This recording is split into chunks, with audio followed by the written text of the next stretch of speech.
Guys good afternoon. कैसे हैं आप सभी? बढ़िया हैं? प्रिपरेशन भी जबरदस्ती चल रही होगी। आज के सेशन में गाइस प्रपोजिशन पार्ट 2 का डिस्कशन होगा और जितना भी प्रपोजिशन कराया था उसके आगे के पॉइंट्स पे हम लोग बात करने वाले हैं। सेशन को लास्ट तक देखकर सारे पॉइंट्स को अच्छे तरीके से समझिए और पीडीएफ से चीजों को नोट करने की कोशिश कीजिएगा। सबसे पहले जो बच्चे फर्स्ट टाइम क्लास में हैं उन्हें मेरी प्रोफाइल फॉलो करनी चाहिए। संदीप केसरवानी सर्च करेंगे तो आपको मेरी प्रोफाइल मिल जाएगी। जरूर फॉलो कर लीजिएगा सो दैट नोटिफिकेशन आप सब तक पहुंचती रहे। आप सभी लोगों को ये क्लास जो आप 12 बजे की देखते हैं इसके अलावा बाकी क्लासेस भी देखनी चाहिए। सुबह 8:45 की क्लास कल से शुरू हो रही है और 10 बजे वाली क्लास, ये दो क्लासेस तो आपको जरूर देखनी, मतलब मैंडेटरी है यार, 100% देखना ही चाहिए। और बाकी आपकी मर्जी पे डिपेंड करता है। एडिटोरियल का एक शो सुबह 7:15 पे शुरू हो चुका है वाईफाई स्टडी यूट्यूब चैनल पर। देखिए आपका रीडिंग पार्ट, अंडरस्टैंडिंग पार्ट काफी अच्छा हो जाएगा। ये चार चीजें तो मैं इस सेशन से ही अच्छा कर दूंगा दोस्तों, ठीक है? तो आप एडिटोरियल शो जरूर देखिएगा। आइए शुरू करते हैं दोस्तों। सो प्रेपोजिशन की एक क्लास हो चुकी है जिसमें हम लोग प्रेपोजिशन के यूजेस पे बात कर रहे थे। बहुत सारे प्रेपोजिशन रह जाते हैं, कल की स्लाइड में ही बहुत सारे, पीपीटी में ही बहुत सारे लग गए थे, तो आज उनको हम लोग कवर करेंगे और जितना ज्यादा हो सकेगा आज मैक्सिमम चीजें हम लोग डन करने की कोशिश करेंगे। गाइस हमारा सबसे पहला अगला प्रेपोजिशन है दैट इज अपॉन। मैं डायरेक्ट आता हूं सीधा एक्सप्लेनेशन पे, ठीक है ना? क्योंकि कल हम लोगों ने ऑलरेडी सब कुछ किया ही है, तो फिर से सेम चीज, सेम माहौल बनाने का कोई मतलब नहीं है। जो आज पहली बार है वो कल की क्लास देख लेंगे तो पूरा समझ जाएंगे, ठीक है? मेरी आवाज आप सब तक आ रही है? मैं ऑडिबल हूं आप सभी को? गाइस मैं ऑडिबल हूं? देख लीजिए मैं ऑडिबल हूं, तो प्लीज अगर कोई ये कहे कि सर साउंड नहीं आ रहा तो प्लीज आप रिफ्रेश कर लीजिए। आपके उसमें कहीं ना कहीं मेरा साउंड फंसा हुआ है, रिफ्रेश होगा तो आ जाएगा। गाइस अपॉन अगला प्रेपोजिशन है। अपॉन का इस्तेमाल हम तब करते हैं जब कभी भी कोई भी ऑब्जेक्ट किसी चीज के ऊपर बाहर से आए। ऊपर बाहर से आए, ये बात को याद रखना है। ऊपर बाहर से आए मतलब किसी चीज के ऊपर तो आए लेकिन बाहर से, तो गाइस वो कंडीशन हमारी अपॉन की होती है। जैसे आपने कहा a cat jumped upon a rat, तो रैट के ऊपर आई और वो भी बाहर से, यानी पहले चूहे के ऊपर नहीं थी, कहीं और थी, उसके ऊपर कूद के आई। तो गाइस किसी चीज के ऊपर बाहर से जब आता है कोई भी ऑब्जेक्ट तो वो हमेशा अपॉन की पोजीशन होती है। आप कुछ भी उठाओ यार, आप एक प्लेट लेके जमीन पे फेंकते हो, आप हाथ में नाराज हो जाते हो, बचपन में नाराज हुए होंगे कभी ना कभी और चीज उठा के ऐसे फेंक दी होगी घर पे। जब आपने फेंका तो आपने कहां पर फेंका? आपने ऑन द फ्लोर नहीं फेंका, आपने फेंका अपॉन द फ्लोर। समझ पा रहे हो? आपने फेंका था अपॉन द फ्लोर। क्यों? क्योंकि आपने जब हाथ में उठाया तो वो फ्लोर के बाहर था, फ्लोर के बाहर था, फिर आपने फेंका तो फिर फ्लोर पे आया, तो बाहर से फ्लोर पे आया, इसलिए अपॉन की पोजीशन हुई। कोई भी दुनिया की कोई भी चीज हमेशा याद रखना, जब कभी भी बाहर से किसी चीज के ऊपर आती है वो अपॉन होता है। चलते चलते बाइक से आप रोड पे गिर गए, आप रोड पे गिर गए, कहां पे गिर गए? Upon the road. अब आप कहोगे संदीप सर हमने अपॉन दी रोड से ज्यादा ऑन दी रोड सुना है। हाँ, तो ऑन दी रोड इसलिए सुना है क्योंकि रोड पे गिरता हुआ सेंटेंस आपने कभी पढ़ा नहीं है, समझे? लेकिन अगर आप अपॉन दी रोड का मतलब हो गया कि रोड पे कोई चीज पहले रोड पे नहीं थी अब गिर गई। जैसे कुछ लोग होते हैं छत से, फिल्मों में देखा होगा आपने, वो छत से कूद गया, हाँ 50 मंजिले से छत से नीचे कूद गया, नीचे जाके जमीन पे गिरा पड़ा है, तो कहाँ पे कूद गया? वो कहाँ पे आया कूद के? जो ग्राउंड पे गिरा है ना, तो हम क्या बोलेंगे? Upon the ground. तो कुल मिला के अपॉन मतलब ऊपर आए बाहर से, बस इतना याद रखना, ऊपर बाहर से आए। ये मोटा मोटा याद रखना, कभी मिस्टेक नहीं होगी। ऑन का मतलब पहले से ही उसके ऊपर है, अपॉन का मतलब उसके ऊपर बाहर से आए, ठीक है? ऑन का मतलब पहले से ही उसके ऊपर है, अपॉन का मतलब उसके ऊपर बाहर से है, बस इतना याद रखना। पहले से ही उसके ऊपर है, चाहे रुका हुआ हो, चाहे उसके ऊपर लुढ़क रहा है, पलट रहा है, कुछ भी हो रहा है, हर कंडीशन ऑन की होगी।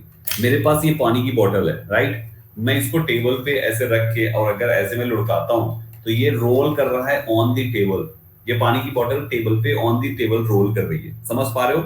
ये क्या है? एकर में ऐसे छोड़ता हूं तो ये क्या कर रही है? ऐसे ऐसे करके रोल करेगी ना, यूं करूंगा मैं तो ये देखो ये रोल कर गई। आपको नहीं पहले दिख रही है लेकिन रोल की समझ में आया होगा। ये कहां पे रोल की? On the table. ये ऑन होगा भाई साहब, ये अपॉन नहीं है, ये ऑन है। क्यों? क्योंकि रोल करने से पहले टेबल में ही थी। लेकिन अगर मैं इसको उठा के ऐसे फेंकूं टेबल पे तो मैंने कहां फेंक दिया? अपॉन द टेबल फेंक दिया। Got this everybody? ये पॉइंट याद रखिएगा, ये पॉइंट इस टाइप से आपके काम आएगा। अगला है बिलो शब्द का इस्तेमाल। देखो बिलो का मतलब हिंदी में होता है गाइस नीचे। कोई भी चीज अगर किसी के नीचे होता है, चाहे वो किसी भी चीज के नीचे हो, बिलो मतलब किसी चीज के नीचे होना चाहिए, है ना। जैसे लोअर देन, किसी से नीचे हो। जैसे माय फादर इज बिलो 60, तो हम उसकी क्या बता रहे हैं, उनकी एज बता रहे हैं, बिलो 60। लाडू, अरे रुक जाओ भाई, लाडू आ गई। हाँ हाँ, चलिए। अरे यार ये बिटिया मेरी आ गई, अब क्या करें। लो अच्छा, तुम लोग मिल लो बेटी से, आओ। बस ऐसे ही। हेलो हाँ, यहीं पे यहीं पे यहीं पे, आपको बैठना नहीं है, बस यहीं पे देख लो, देखो अपने से लगा के आइए। ऐसे देख लो, बस हो गया, ठीक है। हाँ देखो, हेलो करो, सभी से हाय करो, सभी से हाय कर लो बाबू, जल्दी से करो, पढ़ाई करनी है सबको, भैया दीदी लोग को पढ़ाई करनी है। से हाय, से नमस्ते टू एवरीवन। लाडो, इसको छोड़िए, आप से नमस्ते टू एवरीवन प्लीज। अभी कुछ नहीं, अभी इतने सारे यहाँ पे मटेरियल, अभी ये लिख। चलो हो गया, बस करो, हो गया, बस हो गया, चलो आपका हो गया, आप जाओ, अब आप जाओ, अब आप जाओ, आप जाओ।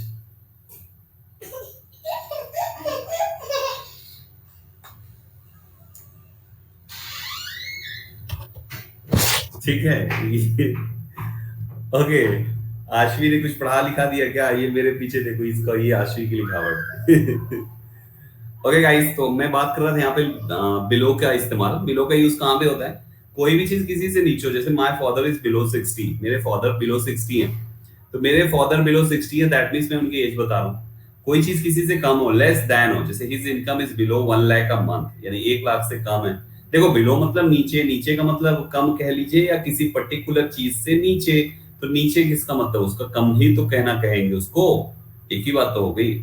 और अगर कोई किसी से को इंफीरियर शो करा रहा है, मतलब महसूस करा रहा है, उसको निम्न महसूस करा रहा है, कि जैसे this work is below my dignity, मैं इसको नहीं कर सकता, मेरे डिग्निटी से नीचे का काम है ये, ऐसा अगर कोई कहता है, तो वो उसको लगता है कि मैं ये काम करूंगा तो मैं बहुत ही इंफीरियर महसूस करूंगा, निम्न महसूस करूंगा, तुच्छ महसूस करूंगा, गिरा हुआ महसूस करूंगा, समथिंग लाइक दैट।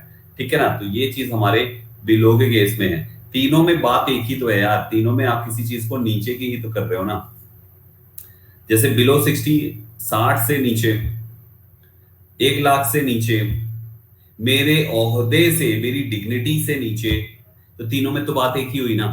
बात तीनों की एक ही हो रही है इसको, बस जब एक ही बात हो रही है तीनों की, तो बस याद रखो बिलो मतलब नीचे, नीचे केस में लगाते रहना, दैट्स इट। नेक्स्ट पे आते हैं दोस्तों, अंडर का मतलब भी नीचे होता है। डिफरेंस समझते हैं यहाँ पे, सबसे पहले ये बहुत जरूरी है, अंडर मींस भी नीचे होता है। सबसे पहले होता है जब कभी भी कोई भी चीज के ठीक नीचे आप होते हो, ठीक नीचे, लिख लीजिए आप, चाहे ठीक नीचे हो किसी के आप, तो हम वहां पे अंडर इस्तेमाल करते हैं। जैसे टेबल के नीचे घुस के बैठ जाओ, ये टेबल है, नीचे जगह है, मैं चुपके से नीचे बैठ जाऊं, तो मैं कहाँ पे बैठा हूं, मैं अंडर दी टेबल बैठा हूं।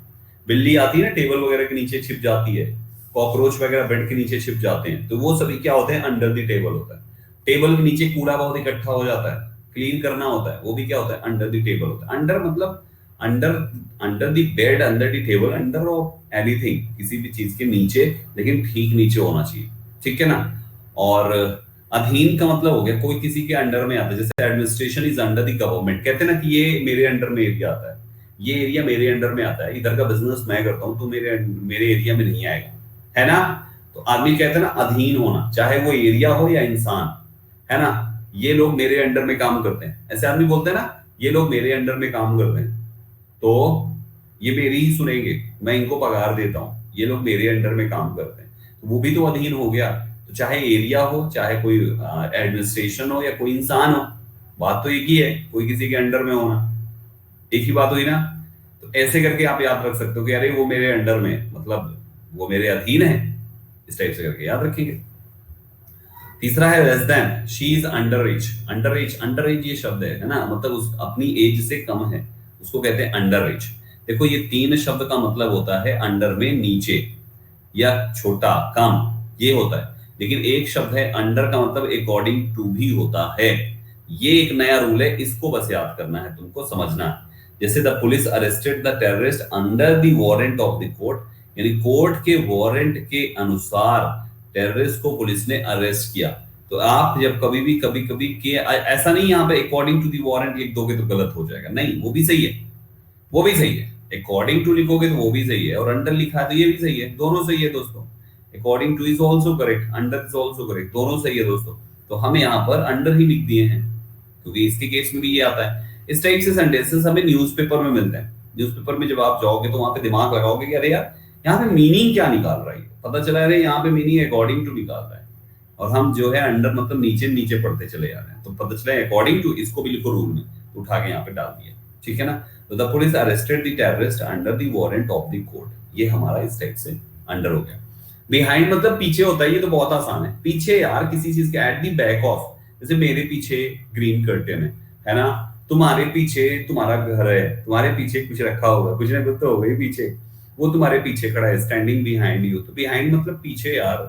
अभी बिटिया मेरी आके यहाँ पे पीछे, यहाँ पे आ गई थी चेयर के पास, तो मेरे पीछे आ गई थी, यहाँ पे खड़ी हो गई थी, तो कहाँ आ गई थी, बिहाइंड मी, मेरे पीछे। So my daughter was hiding behind the door, छिप रही थी दरवाजे के पीछे। He has left nothing behind him, उसने अपने पीछे कुछ भी नहीं छोड़ा। अपने पीछे का मतलब हो गया भाई साहब मरने के बाद, तो उसके केस में भी इसने यूज कर लिया बिहाइंड, है ना। तो गाइस इन दिस वे हम बिहाइंड के केस में भी इसका इस्तेमाल, बिहाइंड मतलब पीछे के केस में भी लिख लीजिए, हिंदी में पीछे के सेंस में हम बिहाइंड का यूज करते हैं, ठीक है ना। सिंपल है ये, इसमें कुछ था नहीं। बीनीथ मतलब भी होता है नीचे, लेकिन होता है सरफेस के, ये होता है नीचे सरफेस के, सरफेस के, सरफेस के नीचे। अरे जमीन होती सतह होती है, सतह के नीचे का केस बीनीथ होता है, और दूसरा जो है ठीक नीचे का केस भी हमारा बीनीथ होता है। जैसे he was sitting under the tree भी सही है, और बीनीथ द ट्री भी सही है, दोनों सही है। तो हमारा अगर किसी चीज के ठीक नीचे है तो हम अंडर भी लगा सकते हैं, बीनीथ भी लगा सकते हैं। इस हिस्से में ये पार्ट बिल्कुल सही है, ठीक है। और oil is found beneath the earth, तो अर्थ के नीचे पेट्रोलियम पाया जाता है, ऑयल पाया जाता है, तो इसलिए इस केस में क्या आया, नीचे सरफेस के, तो हम यहाँ पर बीनीथ का ही इस्तेमाल करेंगे, ठीक है ना। तो बीनीथ मींस होता है जमीन के लेवल के नीचे, जमीन के लेवल के नीचे कोई भी चीज हो। आप देख तो चूहे घुस जाते हैं जमीन के अंदर, बहुत सारे जानवर जमीन के अंदर घुस के रहते हैं, वो जमीन के अंदर जो चीज से हो गई है वो चीज हमारी क्या होती है, बीनीथ हो गई। बस कोई भी जानवर, कोई भी जीव, कुछ भी हो, जमीन के नीचे घुसा हुआ है तो वो हमारा क्या है, बीनीथ है। वो इस पॉइंट को याद रखिएगा दोस्तों, ठीक है ना। Beneath the tree is also correct, under the tree, beneath the tree sitting के केस में हम यहाँ पे यूज करते हैं, तो ये हमारा बिल्कुल सही है। अंडर द ट्री नहीं होगा, किसने कहा नहीं होगा संगीता, किसने कहा से, किसने बताया तुमको कि नहीं होगा, 100% यहाँ पर सही होगा ये दोनों कंडीशन, ठीक। थोड़ा सा आगे चलते हैं। बाय का इस्तेमाल देखो कहां पे होता है, बाय का इस्तेमाल ध्यान से समझिएगा। बाय का मतलब होता है कि किनारे या समीप, किसी के समीप होना, बगल में एकदम उससे सटकर, सटकर समीप होना, सटकर होना, सटकर बगल में, समझ पा रहे हो, सटकर बगल में हो, बगल में हो कोई चीज से सटकर। The child came and sat by me beside me, मैंने दोनों स्लैश लगाया हुआ है, क्यों, दोनों में अंतर है भाई, लेकिन इस सेंटेंस में दोनों सही है। क्यों, क्योंकि बच्चा, मैं ये बैठा हूं, मेरे बगल में आके ऐसे बैठा, तो ये हो गया बिसाइड, ठीक है। और ये मैं बैठा हूं, मेरे बगल बच्चा आके एकदम सटके ऐसे बैठ गया, ये हो गया तुम्हारा प्रीपोजिशन बाय। बाय मतलब होता है एकदम सटके, नेक्स्ट टू हो और एकदम सटके हो, स्पेस ना हो, ठीक है। एक आदमी के घर के बगल में दूसरा घर बनता है तो वो बाय माय हाउस उसका घर है, क्योंकि वो घर उसके सटके है। बगल में बोलने के लिए बिसाइड मत बोलना, घर की दीवारें जुड़ी हुई होती है आपस में, तो हमेशा बाय बोला करना, ठीक है ना। कभी कभी जब ऐसी ट्रेन वगैरह में या मेट्रो वगैरह में ट्रेवल करते हैं, बहुत ज्यादा रश होता है, कितना सब सट सट के बैठे होते हैं कुर्सी में, है ना, तो वो जो सट के बैठे होते हैं वो भी क्या है, बाय ही होती है, मतलब एकदम जगह ही ना हो बीच में, ठीक है। अब गाइस दूसरा है my village is by the river, beside the river, दोनों कंडीशन है, ठीक है ना। पहले से, समय से पहले या तक, ये दोनों देखो। द राजधानी express will arrive here bye 10 o'clock, 10 o'clock का मतलब है कि 10 बजे तक आ जाएगी, तो बाय 10 o'clock का मतलब 10 बजे तक, या तो 10 बज जाएंगे, या तो 10 बजने में 2-4-10 मिनट, आधे घंटे बचे होंगे, तो 10 बजे को क्रॉस नहीं करेगा। समय से पहले या जो समय है उस समय तक। तो चाहे आप बाय 10 o'clock कहो, चाहे बाय मंडे कहो, चाहे बाय टुमारो कहो, ये सब होता है। बाय टुमारो कहो, है ना, बाय बाय दिसंबर कहो, कोरोना दिसंबर तक सही हो जाएगा, बाय दिसंबर कहो। तो ऐसे करके आपने बाय का इस्तेमाल किया, ऐसे आप कर सकते हो, ठीक है ना, तक के सेंस में। ठीक है, तो ये चीज हमारा हो गया बाय के केस में यहां पर। अच्छा, ये समय शोइंग था इसलिए हमने समय के कुछ एग्जांपल्स दिए, लेकिन कुछ और भी होते हैं जो बाय के साथ इस्तेमाल होते हैं। जैसे बाय साइकिल होता है, by scooter, by train, by aeroplane, by motorcycle, by helicopter, by boat, plane, ship, taxi, jeep, car, by order, cheque, bank draft, hand post, mail, money, by messenger. ये सारे ऐसे शब्द हैं जो अपने साथ बाय बाय प्रीपोजिशन लेते हैं। थोड़ा थोड़ा कुछ नहीं, सब गाड़ियों के ही तो नाम है यार, हजार प्रकार की गाड़ियां हैं जो, उन्हीं सब गाड़ियों के नाम है। तो कौन सा इसमें कुछ नया है, एक ही चीज तो है ही है सबकी सब। तो गाइस एक बार पढ़ लीजिए, चीजें अपने आप रटी रहेगी। ठीक है, चलो। बाय के बाद अगला पॉइंट है, कुछ उसी की लिस्ट में और भी है। बाय एयर, बाय रेल, देख लो सब वही है यार। By sea, road, underground, chance, heart, कहते हैं ना by heart, I am telling this, by heart, by heart. By God होता है ना, by God, by God, by heart, दोनों करते हैं। फिर बाय फोर्स, बाय गॉड, लिख लो, लिखा भी तो है by God. By 2 years, by myself, by the neck, by mistake, कहते हैं ना ये बाय मिस्टेक हो गया, ये इंटेंशनली नहीं हुआ है यार, अनइंटेंशनली हुआ है। तो अनइंटेंशनली अगर कोई चीज होता है तो उसको बाय मिस्टेक हम बोलते हैं। ठीक है, बाय मेल, मेल के द्वारा, कहते हैं ना कि ये मेल से आया है, ये चिट्ठी जो है मेल से आई है, तो देखो क्या लिखा हुआ है ना। तो ऐसे वो होता है बाय में। तो ये सारे के सारे ऑप्शंस हैं, सब याद रखना है, थोड़ा थोड़ा करके पढ़ते रहना, सब दिमाग में सेट हो जाएगा। सब एक जैसे ही हैं यार, 90% एक ही जैसे, 10% डिफरेंट है, उसको याद रखना। नेक्स्ट पे आते हैं दोस्तों, सर ऑफ का यूज कहाँ कहाँ पे होता है, ये बड़ा अच्छा कॉन्सेप्ट है। देखो सबसे पहले ऑफ का ध्यान से सुनना, ये इंपॉर्टेंट है, हर सेंटेंस में ऑफ लगा ही रहता है भाई साहब, तो ये बहुत इंपॉर्टेंट है। सिलेक्शन के केस में ऑफ का इस्तेमाल होता है। Some of the students got admission in DU. DU बहुत सारे स्टूडेंट्स हैं, जिसमें से सम स्टूडेंट्स। तो गाइस एक बात हमेशा याद रखना, जब कभी भी सिलेक्शन के केस में ऑफ लगता है, इसके बाद हमेशा प्लूरल ही नाउन आएगा। ये 100% रूल है, कोई एक्सेप्शन नहीं, 100% रूल है। कभी भी सिलेक्शन के लिए अगर ऑफ का इस्तेमाल किया गया, कभी भी सिलेक्शन के लिए ऑफ का इस्तेमाल किया गया, तो हमेशा याद रखना तुमको उस कंडीशन में क्या करना होगा। सिलेक्शन के केस में इस ऑफ के बाद का नाउन हमेशा प्लूरल होगा। क्यों? क्योंकि कुछ ऐसे शब्द हम चुनेंगे जो, अरे सिलेक्शन का मतलब ढेर सारे में से किसी को सिलेक्ट कर दो ना, तो इधर जो सिलेक्ट होगा वो लिखा जाएगा, फिर ऑफ लिखा जाएगा, और जितने में से सिलेक्ट करोगे तो वो तो एक से ज्यादा है, तो ये तो प्लूरल ही होना चाहिए, है ना, राइट एवरीबॉडी।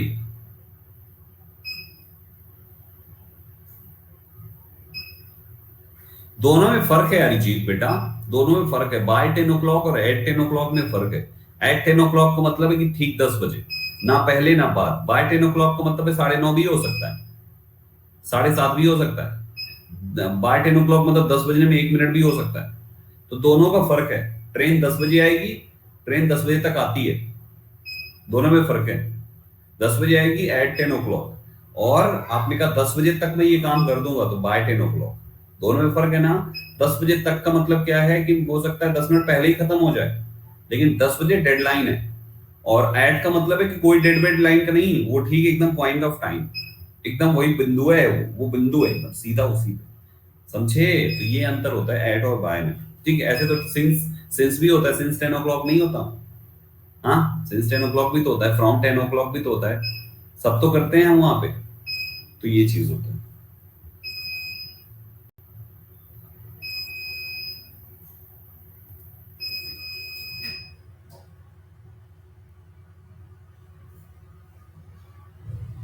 ठीक है, ओके, हाँ पीपी की आवाज अब गई। चलो आ जाओ। सो गाइस इतना हो गया। अब इसके बाद सुनो ध्यान से, इसके बाद सुनो ध्यान से। तो सिलेक्शन का केस तो मैं हमेशा पढ़ाता ही रहता हूँ, इसके बारे में प्रोनाउन में भी पढ़ाया, एडजेक्टिव में पढ़ाया, हर जगह यही पढ़ाता रहता हूँ, है ना। Some of, most of, many of, है ना, या तो वन ऑफ, टू ऑफ, सब पढ़ाता रहता हूँ। पोजीशन वाला नाउन में पढ़ाया हमने, जैसे the condition of Indian economy, तो ये ऑफ यार, अरे वो Ram's car, the car of Rome, याद है? भुला दिया आपने? द कार ऑफ रोम अपना वाला याद करो तब याद आएगा। द कार ऑफ रोम, ये पोजीशन ही तो है यार, ये ऑफ। तो ये दो तो ऑलरेडी बहुत बार पढ़ाए जा चुके हैं गाइस। ये तीसरा जान लो, नया है। ओरिजिन या सोर्स के केस में भी ऑफ आता है। जैसे पंडित नेहरू केम ऑफ अ रिच फैमिली, ये उनकी उत्पत्ति है भाई साहब। केम ऑफ अ रिच फैमिली मतलब रिच फैमिली से आए हैं। रिच फैमिली से आए हैं मतलब रिच फैमिली में उनकी उत्पत्ति हुई, उनका जन्म हुआ। The table is made of would, ये वुड से टेबल बनना ये एक सोर्स है। तो गाइस यहाँ पर क्या है? The table is made of would. अच्छा, मेड ऑफ भी होता है और एक मेड फ्रॉम भी होता है और मेड इन भी होता है, बहुत सारे होते हैं। मेड फ्रॉम भी होता है, मेड इन होता है। जैसे मेड इन चाइना, कोई भी चीज कहाँ बना है। मेड फ्रॉम मतलब कौन सी चीज किससे बनी है। तो जिससे बनी है अगर दोबारा वो फिर से ना बन पाए उससे, जैसे मान लीजिए हमने दूध से दही बनाया, दूध से दही बनाया। अब दही से दूध नहीं बन सकता, दूध से दही बनाया तो दूध से दही मेड फ्रॉम मिल्क हुआ, ठीक। और मेड ऑफ का मतलब हो गया कि लकड़ी से टेबल बनाया। अगर टेबल लकड़ी चाहिए तो उसके पैर तोड़ दो, या लकड़ी है उसमें कौन सा चेंज कर दिया हमने। लकड़ी से टेबल बनाया, टेबल से लकड़ी बन सकती है, हम भी जानते हैं। तो गाइस ये होना चाहिए मेड ऑफ वुड। जो रिवर्सिबल है वो ऑफ है, जो इरिवर्सिबल है वो फ्रॉम है। और जो कहीं पे बना हुआ है, जैसे this Covid, this vaccine is made in India, है ना, made in India, made in China, made in this. तो ये चीज होता है, ठीक है, ऐसे याद रखना है गाइस। ऑफ का अगला कुछ और भी है। अगर कोई इंसान की मौत होती है बीमारी से, है ना, डिजीज, इलनेस, भूख से, स्टारवेशन से, थर्स्ट से, ग्रीफ से या शेम से, तो हमेशा डाइट के साथ ऑफ लगाते हैं। लिख लो इसको, दिमाग में बैठा लो बच्चा लोग। He died of grief, he died of disease, he died of hunger, died of starvation. Starvation means होता है भूखमरी, एकदम भूख से मर जाए, भूखमरी कहलाती है। थर्स्ट, प्यास से मर जाए, शर्मिंदगी से मर जाए, तो वो हमेशा डाइड ऑफ होता है। फ्रेजल वर्ब है दोस्तों, डाइड ऑफ, याद रखिएगा। कुछ ऐसे शब्द जिनके साथ ऑफ लगा लगाया होता है, जो फिक्स्ड वाला लॉजिक है ना, जैसे full of, sure of, short of money, aware of, short of money, aware of, proud of, the first of August, take care of, accused of crime, think of, cure of, ashamed of, hard of hurt, है ना, हाँ, get rid of, a dress of cotton, a mile of the town, worth of, etcetera. Of लगे हैं, ये तो fix चीजें हैं। थोड़ा सा इनको रिवाइज करना है, डेली बेसिस पे थोड़ा थोड़ा देखना है। प्रीपोजिशन एक ऐसा पार्ट है जिसकी हमने बताया था आपको कल की क्लास में, पहली क्लास में प्रीपोजिशन पढ़ाई थी फ्राइडे को। मैंने कहा था ये एक ऐसा पार्ट है जो एक दिन में खत्म नहीं होगा। ये लंबा पार्ट है, ये लंबा पार्ट है, इसमें चीजें ही बहुत ज्यादा है जो थोड़ी सी हमें रटनी पड़ती है, समझना पड़ता है, और बार बार पढ़ पढ़ के वो चीजें याद करनी पड़ती है, ठीक है गाइस। ओ डबल एफ का इस्तेमाल, ये दूसरा ऑफ है, इसका इस्तेमाल कब होता है? जब सेपरेशन होता है। सेपरेशन मीन्स होता है दोस्तों अलगाव। कोई चीज कहीं से दूर होती है, अलग होती है ना, तो वहां पर हम यूज करते हैं, राइट, वहां पर हम यूज करते हैं दोस्तों। कोई भी चीज किसी से दूर होती है, जैसे the old man fell off the ladder, ladder से फेल ऑफ हो गया, इसका मतलब पहले लैडर पे वो चढ़ा हुआ था ओल्ड मैन, और लैडर से क्या हो गया, वो गिर गया। तो लैडर से दूर हुआ ना, अलग हुआ ना, हम इसलिए क्या यूज करेंगे, फेल ऑफ यूज करेंगे। He put off his coat, put off का मतलब होता है उतारना, ये फ्रेजल वर्ब है। पुट ऑफ मींस होता है उतारना। तो पुट ऑफ किया अपने कोट को, इसका मतलब कोट को खुद से दूर किया ना यहाँ पे। तो जाहिर सी बात है दूर करना, अलग करना, इसके केस में हम ओ डबल एफ का यूज करते हैं। इवन इस पर बनी हुई फ्रेजल वर्ब्स भी 99% सबका मतलब सेपरेशन ही है, ठीक है।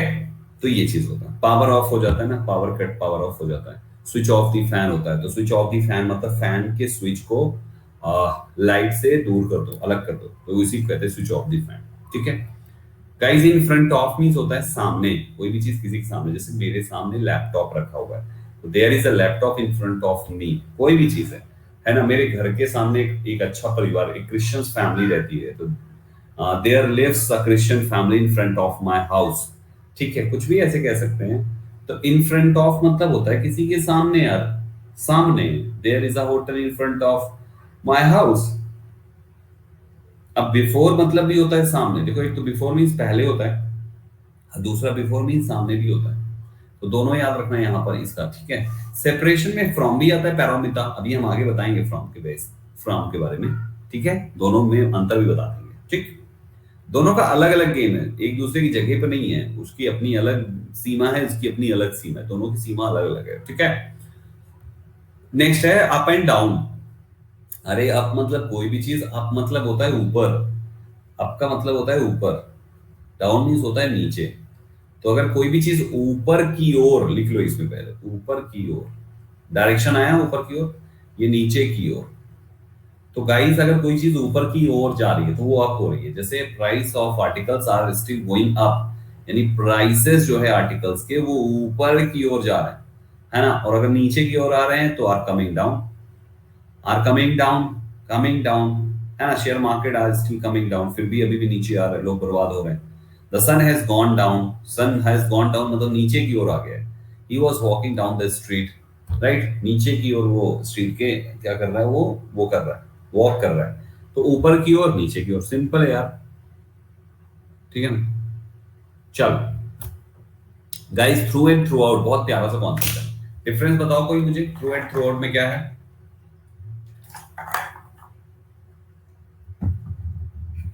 गाइस बहुत सिंपल तरीके से समझाता हूं। जैसे मान लो ये मेरे पास ये कागज है, ठीक है।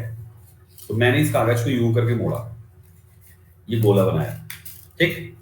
और गोला बना के मैं आपको ऐसे देख रहा हूं, ऐसे करके मैं देख रहा हूं। तो मैं आपको इस गोले के अंदर से देख रहा हूं, गोले के अंदर से देख रहा हूं। ये है प्रीपोजिशन थ्रू। मेरे भाइयों, थ्रू का मतलब है कि किसी भी एक ऑब्जेक्ट का किसी दूसरे बंद ऑब्जेक्ट के बीच से पास करने को हम थ्रू कहते हैं।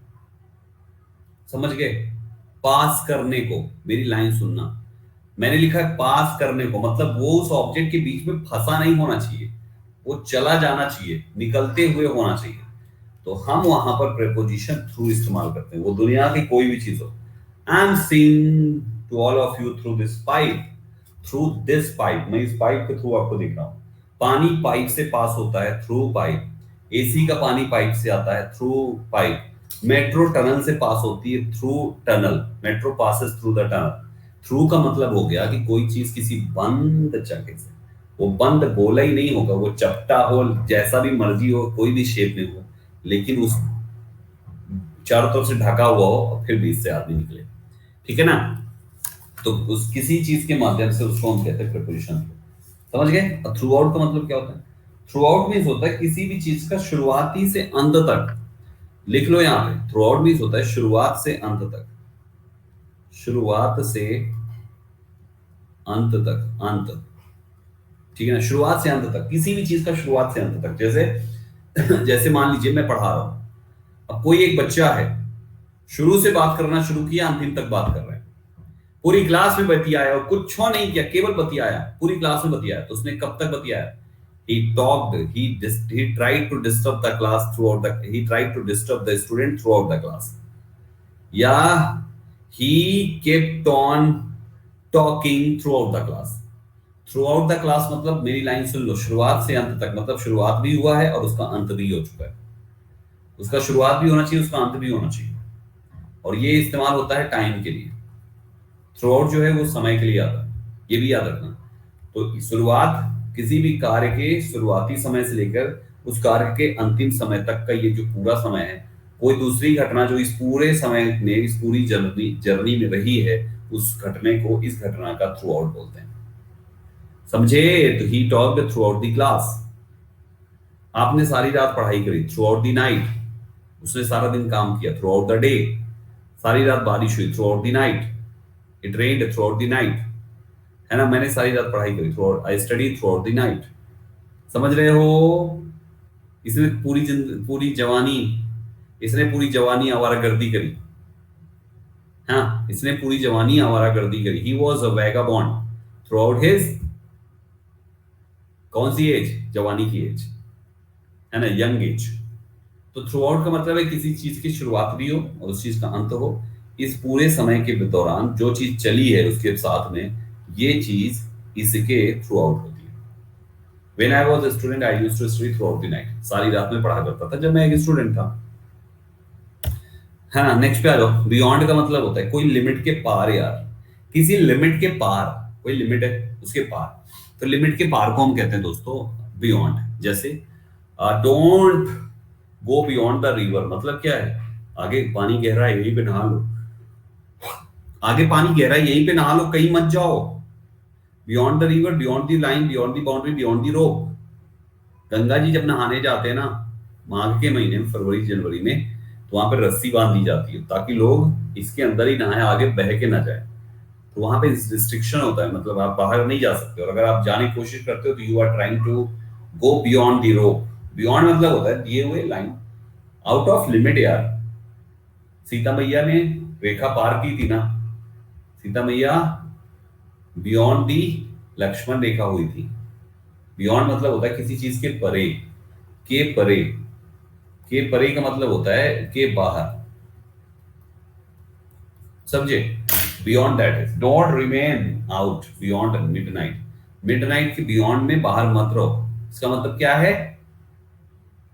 इसका मतलब क्या है दोस्तों? इसका मतलब क्या है? इसका मतलब क्या है? इसका मतलब ये है लिमिट है मिडनाइट 12 बजे का, उससे पहले आना है, उसके बाहर जाओगे तो बियॉन्ड हो गया, है ना? तो लिमिट ऑफ एनीथिंग, ठीक है, याद रहेगा, लिमिट ऑफ एनीथिंग। लिमिट, किसी भी चीज का लिमिट, उसको हम कहते हैं दोस्तों क्या है? उसको कहते हैं दोस्तों आप बियॉन्ड, ठीक। नेक्स्ट है के दौरान। ड्यूरिंग का मतलब क्या होता है? देखो देखो देखो देखो समझो। अभी थ्रू आउट किया तुमने, THROUGH, थ्रू आउट किया भी ना। थ्रू आउट का मतलब है किसी के शुरुआत से लेकर अंतिम तक के समय में कोई भी चीज का जो होना होता है उसको हम थ्रू आउट कहते हैं, लेकिन वो कार्य कंप्लीट हो चुका होता है, ठीक। ड्यूरिंग भी कुछ ऐसा ही है भाई साहब, इसका भी कुछ सीन ऐसा ही है। ड्यूरिंग का मतलब भी है कि ये चीज जब से शुरू हुआ और जब खत्म हुआ, इस दौरान जो भी घटना घटेगी उस घटना को हम ड्यूरिंग कहते हैं, है ना? जैसे हम रात में पढ़ते हैं, तो हम रात में पढ़ते हैं, हम कब पढ़ते हैं? During the night. रात में पढ़ते हैं, ड्यूरिंग द नाइट होगा यहाँ पे, ठीक है ना? हमने सारी रात पढ़ा, हमने पढ़ा ड्यूरिंग द नाइट नहीं, हमने पढ़ा थ्रू आउट द नाइट। हम पढ़ते हैं ड्यूरिंग द नाइट, हमने पढ़ा थ्रू आउट द नाइट। फर्क समझो दोनों में। हम पढ़ते हैं ड्यूरिंग द नाइट, एक जनरल बात, किसी समय की बात, किसी पास की घटना नहीं, और हमने तो थ्रू आउट द नाइट। तो थ्रू आउट का मतलब हुआ किसी चीज का शुरुआत से अंतिम तक। ड्यूरिंग का मतलब है उस बीच का समय में कोई भी घटना घटे। लेकिन एक जबरदस्त अंतर पता है क्या है? अंतर ये है कि थ्रू आउट में वो जो दो समय है, उन दोनों समय में पूरा काम होना चाहिए पूरे समय तक, लेकिन ड्यूरिंग में ऐसा नहीं है। ड्यूरिंग में ऐसा नहीं है, ड्यूरिंग में कोई समय है यहां से यहां तक का, बीच में इतना भी हो गया ना भाई साहब, तो ये भी ड्यूरिंग है, समझे? ड्यूरिंग मतलब कुछ भी यार, जैसे आप देखते हो सीरियल्स के बीच में वो आते हैं, क्या कहते हैं, एडवर्टीजमेंट आता है, ब्रेक आता है। रात में किसी के घर में चोर आ गया, है ना? चोर आ गया किसी के यहाँ, कब आया चोर? During the night. सारी रात चोरी करी उसने, थ्रू आउट द नाइट चोरियां करता रहा वो। तो भाई साहब हमारा ड्यूरिंग का मतलब है कि किसी कोई समय है, उस समय के दौरान में कोई भी चीज कितने भी सेकंड के लिए भी हो जाए तब भी वो हमारा क्या है, राइट? जैसे आदमी कहता है ना, मेरी यार रात में नींद बहुत खुल जाती है, मैं सो नहीं पा रहा हूँ आजकल, नींद खुल जा रही है। तुम्हारी नींद कब कब खुल रही है? तुम्हारी नींद खुल रही है during the night, during your sleep. लेकिन अगर तुम सारी रात एकदम दबा घोड़े बेच के सोए, सवेरे तुम पर कुआं पलटना पड़ा तब जाके तुम जागे हो, तो तुम सारी रात सोए हुए, इसका मतलब ना। तो तुम कैसे सोए हो, कितना सोए हो? थ्रू आउट द नाइट सोए। समझ गया ना डिफरेंस? ये difference. People suffer hardship during the world war. World war के दौरान लोगों को तकलीफ होती है। The sun gives us light during the day. दिन के दौरान सूरज हमें प्रकाश देता है। नेक्स्ट अगेंस्ट के 3 स्पेशल कॉन्सेप्ट्स हैं। एक तो आप जानते हो कि यार वो इसके अगेंस्ट है, मेरे अगेंस्ट वो नहीं जा सकता। तो अगेंस्ट मतलब किसी के विरुद्ध, विपरीत। The employees are against the manager, ये तो आप जानते हो। किसी से सटकर जो चीज होती है ना, उसको भी अगेंस्ट कहते हैं। लेकिन मामला ये है कि सटकर सपोर्ट में हो, क्योंकि सटकर बाय भी होता है, ये भी सटकर है लेकिन ये सपोर्ट में है, तब अगेंस्ट आएगा भाई साहब। There is a ladder against the wall. दीवार से सटा के आपने लगा दिया, लेकिन भाई साहब दीवार से लैडर जो है ऐसे लगती है जैसे मैंने लगाया है, ऐसे ना लगती है कि ये दीवार है, इसके बगल में ये तुमने लैडर लगा दी, ऐसे ना लगती भाई साहब। किसी के सपोर्ट से, ये दीवार के सपोर्ट से लैडर को लगाना, ये उसके अगेंस्ट कहलाएगा। समझे? आप चले जाते हैं, अचानक एक आदमी को चक्कर आ गया, आपने उसको पकड़ लिया, तो वो आप पे आके गिर गया एकदम से आप पे आके गिर गया, अब वो बैठा हुआ है आपके सहारे, आपके सपोर्ट से, सिटिंग अगेंस्ट यू। समझे? तो सटा हुआ हो मतलब सट कर शब्द इसलिए लिखा गया है क्योंकि यहाँ पे टचिंग जरूर होगी। सपोर्ट दोगे तो टच तो होगा ही होगा ना भाई साहब, टचिंग की कंडीशन होगी ही होगी, तो आपको वहां पे अगेंस्ट लगाना। तीसरा होता है comparison. Director knows nothing against my character, तो मेरे कैरेक्टर के अगेंस्ट ही नोज नथिंग, उसको कुछ पता ही नहीं है ना। अगेंस्ट दी लॉ तो ये हो गया ना, तुम्हारा विरुद्ध वाला हो गया, वो तो कोई नया नियम नहीं है हर्ष, वो तो सेम हो गया। तीसरा वाला है कि कंपैरिजन के केस में कि the director knows nothing against my character, मेरे कैरेक्टर के अगेंस्ट डायरेक्टर को कुछ भी नहीं पता है। तो गाइस यहाँ पे क्या आया, ये भी एक अगेंस्ट की कंडीशन हो गई, बन गई ना, ऐसी चीज हो जाता है। गाइस फ्रॉम, अभी हमने ओ डबल एफ किया था, अभी मैं फ्रॉम करा रहा हूं। फ्रॉम का इस्तेमाल भी सेपरेशन के लिए होता है। तो डिफरेंस क्या है भाई, दोनों में अंतर है। अंतर ये है, ओ डबल एफ का इस्तेमाल तब होता है जब कोई भी चीज तुरंत अलग हो जाए।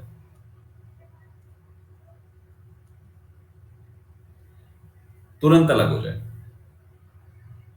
उल्टा लिख दिया मैंने, तुरंत अलग हो जाए, अलग होने जाए, अगर लिख दिया मैंने, हाँ? तुरंत अलग हो जाए, कोई भी चीज तुरंत अलग हो जाए, ठीक है, तुरंत अलग हो जाए एकदम, जैसे पेड़ से पत्ता गिर गया, लाइट बटन बंद करते ही लाइट से पंखा कट गया, सीढ़ी से आदमी गिर गया, छत से कूद गया, गाइस तुरंत कहीं से भी अलग हो जाए, ठीक है, तो वो चीज हमारा ओ डबल एफ का होता है। और ये कॉन्सेप्ट केवल 95%, 100% मत समझना, और आराम से अलग हो, वो गेम हमारा फ्रॉम हो जाए। जैसे ही हैज कम फ्रॉम मुंबई, तो मुंबई से क्या वो शक्तिमान थोड़ी ना यार, आंख बंद कर करा उसने यूं करके वो मुझे गायब कर दो, सूर्यांशी थोड़ी ना यार, यहाँ बंद किया गायब हो गया वहां से और फिर यहाँ पे आके प्रकट हो गया। नारद मुनि है क्या वो? नहीं ना। ट्रेन प्लेन फ्लाइट किसी से तो आया होगा, पहले घर से निकला होगा, ऑटो पकड़ा होगा और टैक्सी पकड़ा होगा, कुछ तो लिया होगा ना। तो गाइस थोड़ा सा उसने धीरे धीरे वो दूर, ऐसे दूर हुआ है, ऐसे। अब इसकी स्पीड कुछ भी रही हो, ऐसे दूर हुआ हो, चाहे ऐसे दूर हो, चाहे ऐसे दूर हो, लेकिन भाई साहब धीरे धीरे अलग हुआ ना। बाकी चीजें धीरे धीरे, आप पंखा बंद करते हो तो क्या लाइट ऐसे ऐसे जाती है क्या? मैं दूर हो रही हूँ अपने पंखे से, पंखे में जा रही हूँ, अगर तुम चाहते हो कि मैं आऊं तो उससे बोलो चल जाए, बटन दबाए, ऐसे करके, ऐसे तो नहीं होता ना। तो गाइस ये केस है। तो सेपरेशन मतलब he has come from Mumbai, धीरे धीरे अलग होना। Manoj will go to school from Monday, ये दूसरा कॉन्सेप्ट समझाता हूँ। पहला क्लियर हो गया, दूसरा देखो, जब कभी भी कोई भी एक्शन फ्यूचर में शुरू हो, फ्यूचर में शुरू हो, कोई भी काम फ्यूचर में शुरू हो, और जब जहां से शुरू हो उसके बाद से कंटिन्यू रहे, उसके बाद से, उसके बाद से कंटिन्यू रहे, तो गाइस हमेशा याद रखना वो फ्रॉम होता है। अब चाहे तुम फ्रॉम मंडे लिखो, चाहे फ्रॉम अभी मई चल रहा है, फ्रॉम अगस्त लिख दो, तुम फ्रॉम कुछ भी लिख दो, 10 o'clock लिख दो, जो मर्जी लिखना है लिख दो। कोई भी भविष्य का कोई भी कार्य जो भविष्य में शुरू होके कंटिन्यू रहेगा, लाइन को याद रखना, भविष्य में शुरू होके कंटिन्यू रहेगा। हम जुलाई से स्कूल जाएंगे, तो we shall go to school from July, क्योंकि जुलाई से शुरू करेंगे तो कंटिन्यू रखेंगे, थोड़ी ना जुलाई में जाएंगे, अगस्त में जो है फिर नागिन डांस मारेंगे घर पे बैठ के, नहीं, जुलाई में भी जाएंगे, अगस्त में जाएंगे, सितंबर अक्टूबर नवंबर दिसंबर आगे भी जाते रहेंगे। तो गाइज यहाँ पर कंटिन्यू, कोई भी एक्शन जो फ्यूचर में शुरू होकर कंटिन्यू रहे, वो एक्शन हमारा क्या होता है, फ्रॉम के केस में होता है, याद रहेगा। गाइज अक्रॉस का इस्तेमाल, तीन अलग अलग कॉन्सेप्ट्स हैं, बड़े प्यारे प्यारे हैं। ऑन दी अपोजिट साइड, जैसे मान लीजिए आप कहीं खड़े हो, आपके अपोजिट साइड कोई और खड़ा है, तो वो गाइज आपके क्रॉस में है। My elder sister lives across the Ganga river, Ganga के इधर किनारे में आप रहते हो, गंगा के इधर किनारे में कोई और रहता है, तो ये अपोजिट साइड हुआ ना। तो ये अपोजिट साइड जो है ये क्रॉस की पोजीशन है। दूसरा, from one side to another there is a bridge across the river, इसी में एक तरफ से लेकर दूसरे तरफ तक नदी पर पुल बना हुआ है, तो पुल क्या कर रहा है, जोड़ रहा है। पुल क्या कर रहा है, जोड़ रहा है, एक साइड से लेकर दूसरे साइड तक जुड़ा हुआ है। ये कंडीशन भी क्या होती है दोस्तों, एक्रॉस होती है। और तीसरा है ऑन बोथ साइड। आप देखो कोई भी चीज की, जैसे नदी के दोनों साइड पे, नदी के दोनों साइड पे क्या है, ये पुल है, तो ये भी एक प्रकार से वही कंडीशन बनेगी कि ऑन बोथ साइड का मतलब एक साइड से दूसरे साइड तक कोई चीज जाए या उसको जोड़े, दोनों कंडीशन क्या होता है, बोथ साइड। आप यहाँ पे चाहे नदी के आर पार जो है पुल की बात कीजिए, और आप देखो अगर आप ग्रामीण क्षेत्र से बिलोंग करते हो तो नदियों के आर पार पता है एक वो होता है हाई टेंशन तार। तो हाई टेंशन तार नदी के इस पार से लेकर उस पार तक बड़ा सा एकदम वो गाढ़े रहते हैं, और फिर उसके बाद इधर से लेकर उधर तक पूरा का पूरा जो है पिलर पे लोहे का पिलर होता है, बहुत मजबूत, बहुत बड़ा होता है। कम से कम नहीं तो 1,000 फीट ऊंचा तो होता ही होगा, इससे कम नहीं होता होगा, है ना। मतलब मान के चलो 1,000 फीट, 300-400 मीटर। तो उसको क्या करते हैं, तो वो इधर से उधर तक जाता है। तो गाइस वो चीज भी क्या होगी कि एक साइड से दूसरे साइड कह लो या तो दो बोथ साइड कह लो, ठीक है, ऐसी कंडीशन है। दूसरा यार सिंपल सा एग्जांपल देता हूं, अगर मैं कंधे पे अंगोछा रख लूं तो मैंने क्रॉस माय शोल्डर अंगोछा रखा है, क्योंकि अंगोछा मैं केवल एक कंधे पे नहीं रखूंगा, मैं दोनों कंधे पे रखूंगा। अच्छा, दोनों कंधों से याद आया कि जैसे लड़कियां होती ना, वो स्कूल ड्रेस में ऐसे ऐसे करके व्हाइट कलर का स्कार्फ दुपट्टा होता है जो बढ़िया से ऐसे मोड़ मोड़ के एकदम बढ़िया चपटा सा प्रेस मारेंगी, एक इस कंधे पे एक इस कंधे पे, इधर क्लिप मारी इधर क्लिप मारी, आलपिन मारी, दुपट्टा। वो दुपट्टा भी क्या होता है, दो कंधों पे होता है ना, वो भी तुम्हारा एक क्रॉस ही होता है, एक क्रॉस हर शोल्डर्स, है ना। उन्होंने अपने कंधे पे, कंधे के दोनों ही साइड तो रख रहे हैं। और जो वो है, क्या नाम है, ठाकुर, ठाकुर वाला, वो सूर्यवंशम मूवी में देखो तो ठाकुर का एक एक कंधा में रखा था अंगोछा। वो ठाकुर एक एक कंधा में अंगोछा रखे थे। सूर्यवंशम देखी होगी तुम लोगों ने।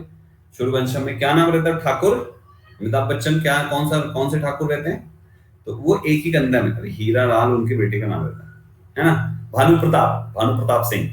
तो एक ही कंधे में उनके अंगोछा होता है, तो वो कंडीशन ऑन की होगी। हाँ, he put his angocha scarf on his shoulder, left shoulder, right shoulder, और जैसे ही दोनों शोल्डर पे रखेंगे across his shoulders हो जाएगा, ठीक है। तो ये कंडीशन इसको याद रखना, ठीक। नेक्स्ट पे आओ। अबाउट का मतलब तो जानते हो ना यार, के बारे में यार, के बारे में। जैसे he has doubt about his honesty, तो हिंदी में लिख लो ना, के बारे में, किसी चीज के बारे में कोई चीज हो तो अबाउट आता है। About him, what do you know about me, do you know about Raja Harishchandra. About मतलब किसी के बारे में, ठीक है।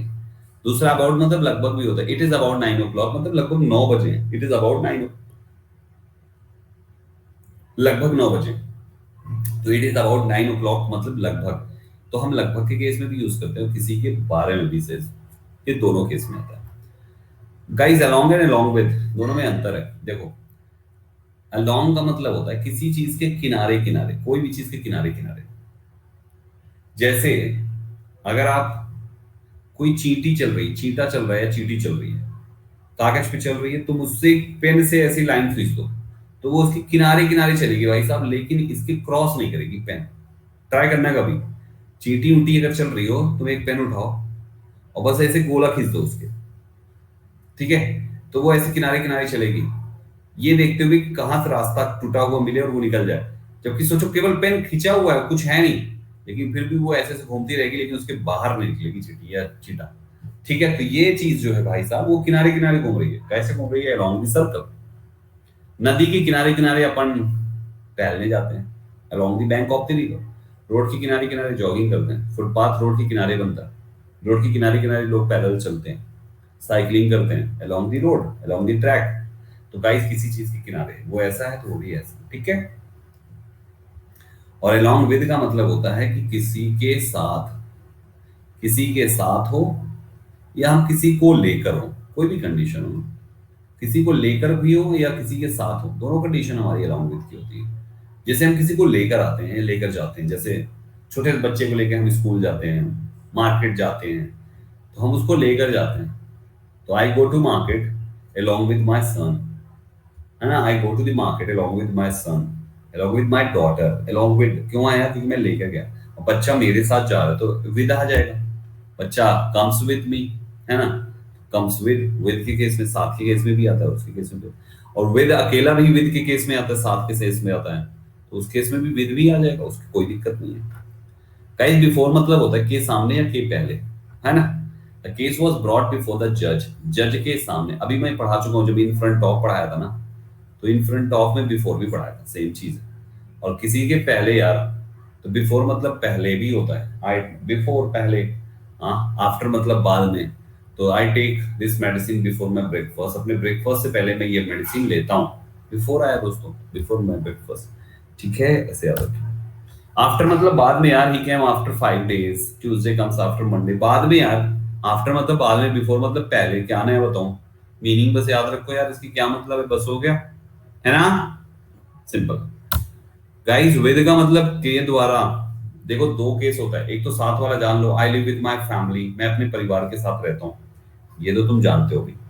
आई live with my family, I live along with my family, दोनों सही है, ठीक है, इसमें कोई अंतर नहीं, दोनों सही है। लेकिन यहाँ पे दूसरा है के द्वारा, किसके द्वारा, इंस्ट्रूमेंट के द्वारा। दुनिया का कोई भी कार्य, जैसे कहते हैं कि ये कार्य मुकेश के द्वारा होना चाहिए, तो मुकेश कोई इंस्ट्रूमेंट नहीं है। लेकिन सब्जी काटते हैं हम चाकू से, चाकू एक इंस्ट्रूमेंट, लिखता हूं मैं एक पेन से, पेन एक इंस्ट्रूमेंट। कोई भी कार्य जो इंस्ट्रूमेंट, किसी मास्टर साहब पिटाई करते थे छड़ी से, चटाक, इंस्ट्रूमेंट है, सब इंस्ट्रूमेंट है। प्रेपोजिशन विद आएगा। He writes with a pen, she cuts vegetables with a knife, he writes with a pencil. अच्छा, विद अ पेंसिल होता है, और इन पेंसिल होता है, और इन इंक होता है, ये तीन चीजें। इन इंक क्यों होता है, क्योंकि इंक में हम डुबो कर लिखते हैं, शीशी में इंक होता है ऐसे करके, और हम इसमें कलम डुबो कर लिखते हैं, तो हम बॉटल में इन करते हैं, इसलिए इन इंक आता है।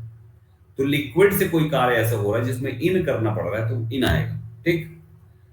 सॉलिड से कोई कार्य हो रहा है तो वहां पर, सॉलिड से कोई कार्य हो रहा है तो वहां पर क्या आएगा भाई साहब, वहां पर विद आएगा। कोई भी दुनिया का कोई भी कार्य जो सॉलिड से हो रहा है। और इन पेंसिल अकेला भी होता है, विद आर्टिकल लगाओगे तो विद अ पेंसिल, आर्टिकल हटाओगे तो इन पेंसिल, ये एक्सेप्शन है, no explanation in this part, दोनों चीज होती है, ठीक है, याद रखिए। एक्सेप्शनल पार्ट है बेटा Kanak Walia, this is exceptional part of this concept, याद रखिए। गाइस विदाउट मतलब होता है किसी चीज के बिना यार, जैसे we can not live without you, Raj can not live without Simran, Raj can not live without Simran, है ना। We can not live without water and air, without. आप लोग भी तो अपना अपना कोई ना कोई विदाउट होगा, तुम सबका भी। इक्का दुक्का एक्सेप्शन है, हाँ याद कर लेना, इक्का दुक्का एक्सेप्शन है, इसलिए उसका कोई रूल ही नहीं, तो क्या बताएं, ठीक है ना। तो विदाउट यार, हर किसी का अपना एक विदाउट है ना, अपना अपना विदाउट अपना अपना याद कर लो। विद इन मतलब होता है कोई समय सीमा के अंदर, समय सीमा के अंदर, समय सीमा, समय सीमा के अंदर, ठीक। जैसे I shall do it within an hour, an hour का मतलब 1 घंटे का जो समय है उसके अंदर। We should keep our expenses within our income, अपनी इनकम के अंदर, विद इन का मतलब यहाँ पे के अंदर, इनकम हो चाहे समय सीमा हो, दोनों कंडीशन के अंदर है, राइट एवरीबॉडी। तो ऐसे करके इन चीजों को हम याद आराम से रख सकते हैं कि ये पॉइंट कैसे काम करेगा, ठीक है ना। Done everybody. नेक्स्ट पे आओ गाइस, टू का इस्तेमाल देखो कहां पे होता है। डाउट्स पूछ रहे हैं, बस इसको करा दो, इसके बाद बस हो गया, एक दो और बचे होंगे बस, फिर अब मैं डाउट सेशन दूंगा, 10 मिनट आपको मिल जाएगा, 8 से 10 मिनट, ठीक है। बस धैर्य बना के रखो सभी। गाइस डेस्टिनेशन के केस में प्रीपोजिशन टू का इस्तेमाल होता है। डेस्टिनेशन, डेस्टिनेशन का मतलब होता है, हिंदी में क्या कहते हो यार, लक्ष्य कहते हो। डेस्टिनेशन यार कहते हो वो मेरा डेस्टिनेशन है, मुझे स्कूल जाना है, school is my destination. Hindi में क्या कहते हो, मंजिल, हाँ मंजिल, बिल्कुल सही कहा आपने, मंजिल कहते हैं। तो डेस्टिनेशन जब जहां पे भी तुम जा रहे हो वो तुम्हारी डेस्टिनेशन हो, मंजिल हो। ये नहीं कि मंजिल कुछ और है और वो दिशा हो, नहीं, वही मंजिल हो, तो प्रीपोजिशन टू लगाना। I am going to Delhi market, Delhi की मार्केट ही जा रहा हूं। Go to a place, place, come to a place, get to a place, send somebody something to a place, सब जगह देखो प्लेस, मतलब गो टू अ प्लेस का मतलब गो टू दिल्ली चंडीगढ़, ये come to a place, come to Delhi Chandigarh, है ना। Get to a place, send somebody या समथिंग टू अ प्लेस, ये एग्जांपल दिया है तुमको, ये प्लेस की जगह पे नाम लिखना है, जो भी जगह का नाम, ठीक है। हाँ, डेस्टिनेशन वेडिंग होती है। आदमी कहते हैं डेस्टिनेशन वेडिंग, डेस्टिनेशन वेडिंग मतलब तुमको बताना है शादी का है ना, शीश महल में है, तो वो ही है। अच्छा, दूसरा क्या है कि फ्रॉम के साथ भी तो टू आता है, जैसे बिटवीन के साथ एंड आता है, जैसे बिटवीन के साथ एंड आता है, ठीक उसी प्रकार से फ्रॉम के साथ प्रपोजिशन टू आता है दोस्तों, बस ये याद है। तो फ्रॉम टू, जैसे she waited for me from morning to evening, यानी मॉर्निंग से इवनिंग तक उसने मेरा क्या किया, वेट किया, तो फ्रॉम के साथ टू आया यहाँ पे, फ्रॉम टू हो गया। बिटवीन के साथ एंड आता है, वो बिटवीन भी बताया हमने।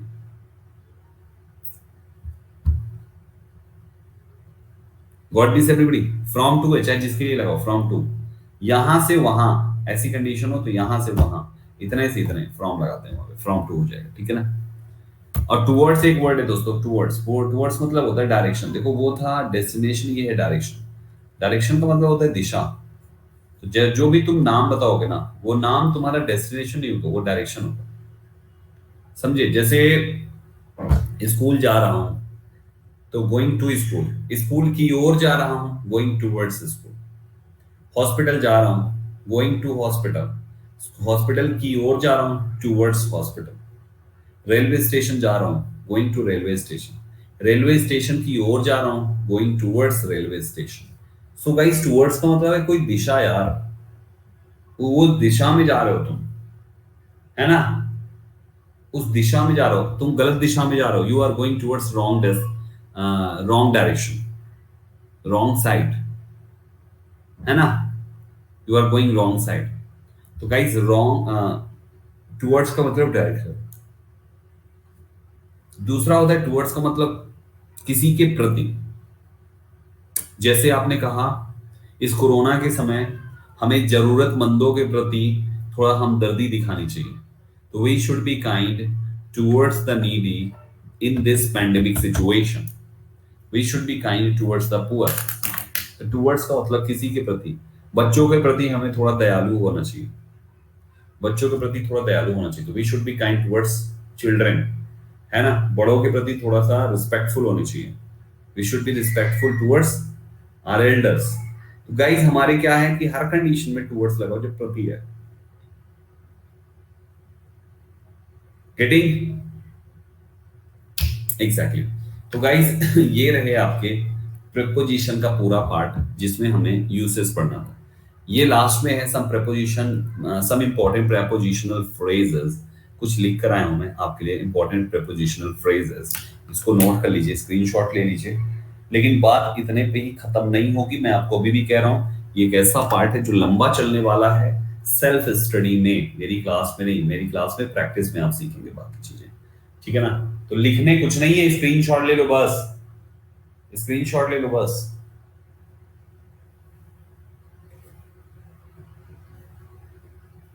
ले लिया स्क्रीनशॉट,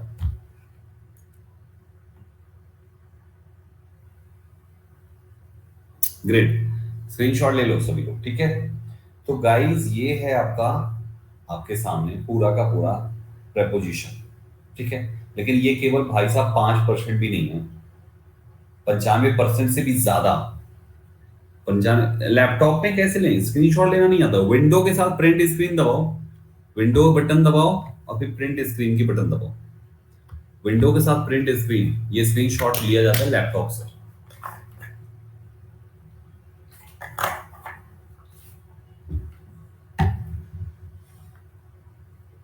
प्रिंट स्क्रीन देखो, राइट साइड में तुम्हारे ऊपर ऊपर एक बटन होती है लैपटॉप में, PRTSCR लिखा होगा, PRTSCR प्रिंट स्क्रीन, ठीक है ना। तो ये चीज है। सो गाइस, यहाँ पे ये तो हो गया तुम्हारा इसका, ठीक है ना। बस प्रेपोजिशन इतना ही आज है। अब आपके 5 मिनट हैं आपके पास, आप 5 मिनट में अपने सवाल पूछ सकते हैं। टेलीग्राम बना दीजिए डिस्कशन के लिए, यार कंपनी में अलाउ नहीं है, बाकी मैं देखूंगा अगर कंपनी अलाउ करेगी बात कर लूंगा तो करा दूंगा। सर, आपने जो वर्ब की प्रैक्टिस की पीडीएफ दी थी, वो जो अपडेट सेक्शन में अपलोड करनी थी A4 वाली, मैंने एक बात बताओ यार, जो मैंने पीडीएफ दी थी ना A4 साइज वाली, वो मिल गई थी सबको, वो 9 पेजेस की जो थी, वो अपडेट्स में चली गई थी, वैसी जाती है। अब मुझे पता चला।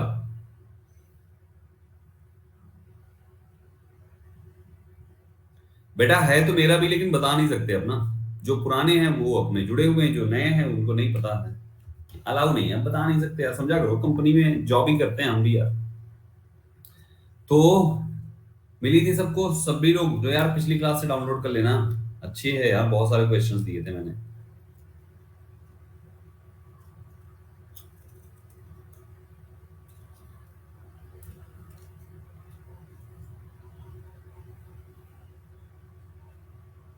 ये डाउट सेशन में पूछो यार योगेश मेहता भाई, यहाँ का डाउट पूछो। कांट स्टैंड का एग्जांपल वहां पे पूछो, डाउट सेशन तुम लोग क्या कर रहे हो, कहीं का कहीं भी पूछो, अभी वाले का यहाँ पे पूछो। बिलोंग के साथ टू आता है धीरज, बिलोंग्स टू होता है, बिलोंग के साथ टू लगा दीजिए। बाय एंड विद इन में डिफरेंस क्या होता है, जमीन आसमान का अंतर है। देखो, बाय एंड विद इन में अंतर, दोनों में देखो सिमिलरिटी क्या है, पहले तो ये जान लो। सिमिलरिटी ये है कि दोनों होता है समय से पहले। अच्छा सवाल पूछा है बच्चे ने, ये भी होता है समय से पहले, लेकिन अंतर ये है कि बाय जो है वो पॉइंट ऑफ टाइम के साथ लगता है, पॉइंट ऑफ टाइम, और ये लगेगा पीरियड ऑफ टाइम। जैसे आप बाय 10 o'clock लिख सकते हो, बाय 10 AM लिख सकते हो, लेकिन विद इन 10 AM नहीं लिखोगे तुम, विद इन 10 मिनट्स तुमको लिखना पड़ेगा। समझ पा रहे हो? तुम बाय मंडे लिख सकते हो, बाय मंडे लिख सकते हो, लेकिन विद इन मंडे नहीं लिख सकते, तुमको लिखना पड़ेगा with in 4 days, 5 days, 10 days, जो भी है। तो point of time period of time का मामला है। बाय जो है वो पॉइंट ऑफ टाइम है, मतलब शुद्ध भाषा में बताऊं, जिस ये समय से पहले, पॉइंट ऑफ टाइम मतलब जिसके साथ तुम सिंस लगाते हो ना भाई, ये वो वाला है बाय। जिसके साथ तुम फॉर लगाते हो ना, उसके साथ तुम विद इन लगाओगे, ठीक है ना। तो ये पॉइंट ऐसे करके तुम आराम से याद रखो, कभी मिस्टेक नहीं होगी, ठीक है। अबाउट में अगेंस्ट, कंफ्यूज। अबाउट मतलब किसी के बारे में, अगेंस्ट मतलब किसी के खिलाफ, या कोई चीज किसी से सट कर। दोनों तो जमीन, दोनों तो अलग ही चीज है ना यार। अबाउट जैसे तुम फेसबुक चलाती हो कनक, उसमें एक अबाउट सेक्शन होता है ना, अबाउट सेक्शन जहाँ पे तुम अपनी डिटेल भरते हो ना, तो अबाउट सेक्शन जो फेसबुक में होता है उसके लिए अबाउट आता है, अबाउट, क्योंकि वो आपके बारे में, ऐसे दुनिया में किसी के भी बारे में हो। और अगेंस्ट मतलब किसी के खिलाफ, जैसे बीजेपी कांग्रेस के खिलाफ है, अगेंस्ट कांग्रेस बीजेपी है, ऐसे करके ना।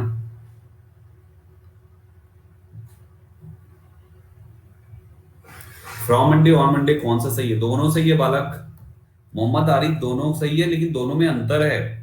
तुम्हारा फ्रॉम मंडे का मतलब है, फ्रॉम मंडे का मतलब है कि आने वाला मंडे से कंटिन्यू रहेगा, आने वाले से, आने वाले मंडे से कॉन्टिन्यू, ठीक है ना, CONTINU, कॉन्टिन्यू रहेगा, ठीक है।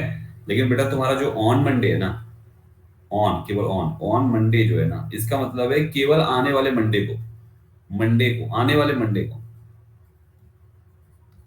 तो ये अंतर है, अंतर जमीन आसमान का ना लग रहा है ना। दोनों में अंतर, उसमें काम कंटिन्यू रहेगा, उसमें केवल एक दिन की बात है।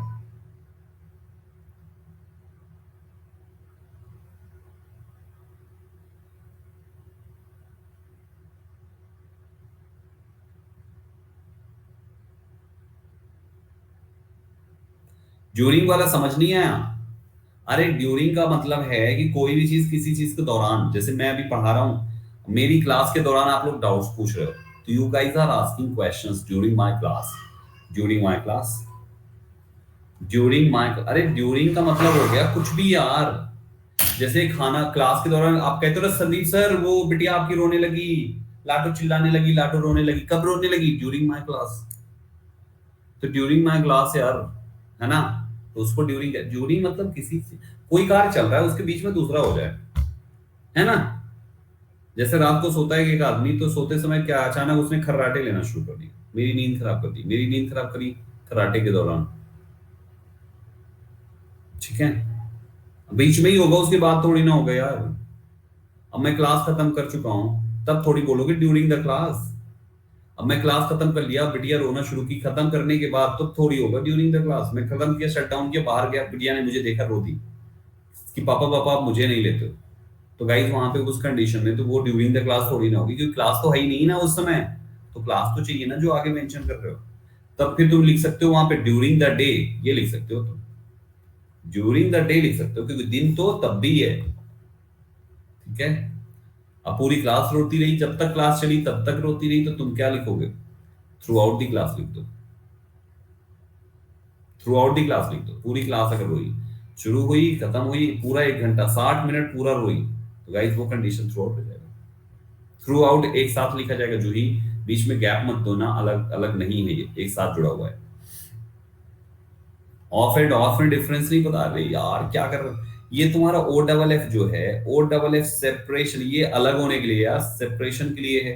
और तुम्हारा ओ एफ जो है पोजीशन के लिए है, चॉइस के लिए है, हजार यूसेस हैं यार इसके।